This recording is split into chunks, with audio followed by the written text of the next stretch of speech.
Hi ಎಲ್ಲರಿಗೂ ನಮಸ್ಕಾರ. ಎಲ್ಲರೂ ಹೇಗಿದ್ದೀರಾ? Welcome back to my channel.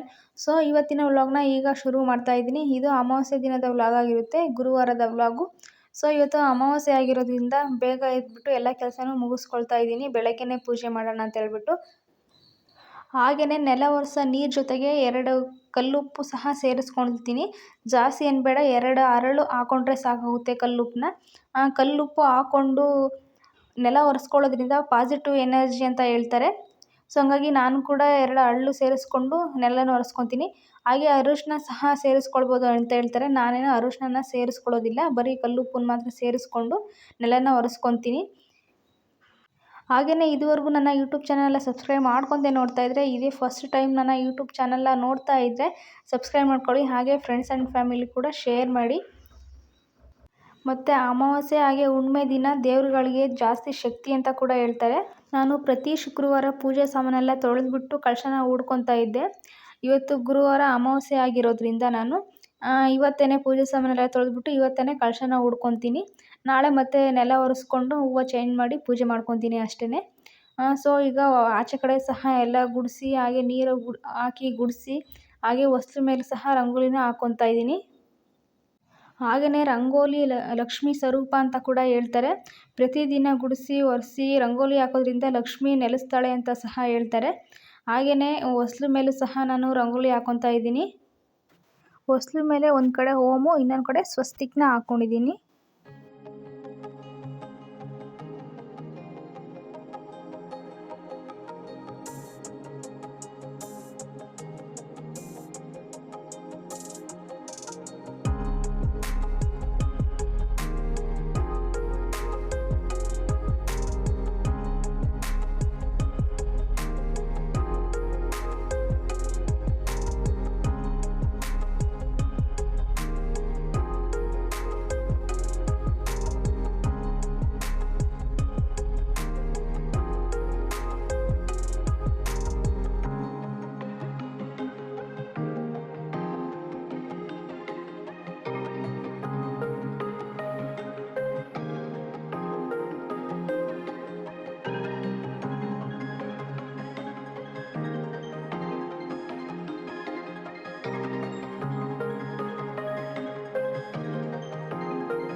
ಹಾಗೆಯೇ ಸ್ಟವ್ನು ಸಹ ಎಲ್ಲ ತೊಳೆದು ಒರೆಸಿ, ಹಾಗೆ ಅಷ್ಟದಳ ರಂಗೋಲಿ ಸಹ ಹಾಕ್ಕೊಂಡಿದ್ದೀನಿ.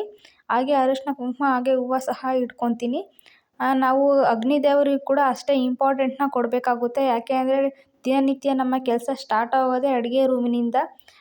ಅಡುಗೆ ರುಚಿಯಾಗಿ ಶುಚಿಯಾಗಿ ಇದ್ದರೆ ನಮ್ಮ ಹೆಲ್ತು ಕೂಡ ಅಷ್ಟೇ ಚೆನ್ನಾಗಿರುತ್ತೆ ಅಲ್ವಾ. ಹಂಗಾಗಿ ನಮ್ಮ ಅಗ್ನಿ ದೇವರಿಗೂ ಕೂಡ ನಾವು ಅಷ್ಟೇ ಇಂಪಾರ್ಟೆಂಟ್ನ ಕೊಟ್ಟು ಪೂಜೆನ ಮಾಡ್ಕೊಳ್ಬೇಕಾಗುತ್ತೆ. ಈಗ ಎಲ್ಲನೂ ರೆಡಿ ಕೂಡ ಮಾಡಿದ್ದೀನಿ ಸ್ಟವ್ನ.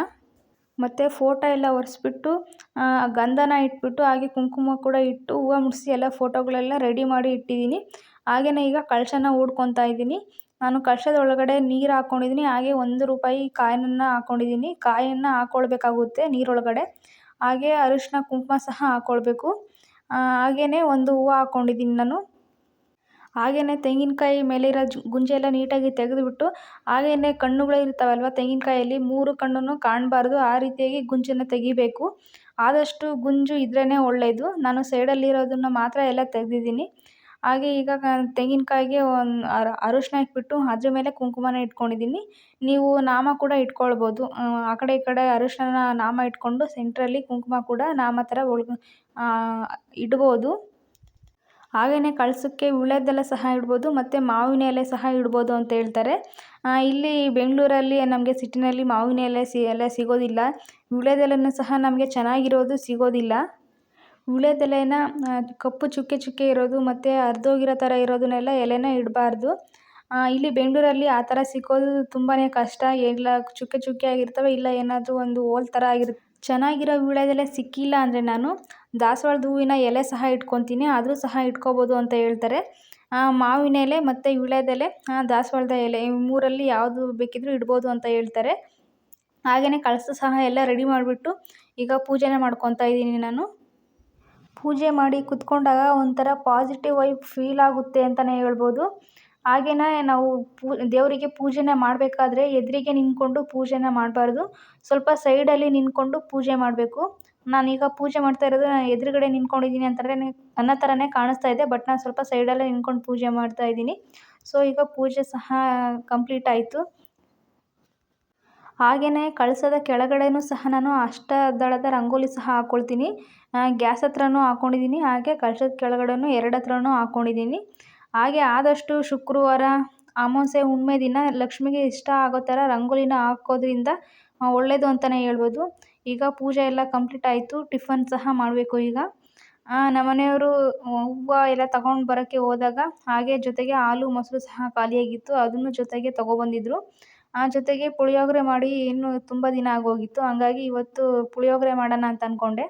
ನಾನು ಪುಳಿಯೋಗರೆ ಮಾಡೋದು ತುಂಬಾ ರೇರು. ಯಾವತ್ತಾದರೂ ಸಡನ್ನಾಗಿ ಮಾಡಬೇಕು, ಲೇಟಾಗಿತ್ತು ಅನ್ನೋ ಟೈಮಲ್ಲಿ ನಾನು ಪುಳಿಯೋಗರೆನ ಮಾಡ್ಕೊಂಡಿದ್ದೀನಿ.